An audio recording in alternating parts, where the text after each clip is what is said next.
கோபாலு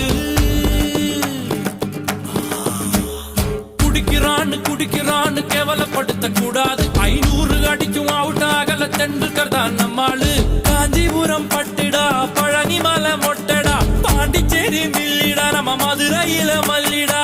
கோயிலுக்கு நேர்ந்து விட்ட கால இந்த சாமிடா, கோபம் உண்டு வந்து புட்டா கூட்டத்தோட காலிடா. கும்பகோண வெத்தல அது கொஞ்சம் கூட பத்தல, நாட்டு சால சக்கரை என செக்கு போல சுத்தர. திருநெல்வேலிகள் வாடா, திருச்சி மலை கோட்டடா,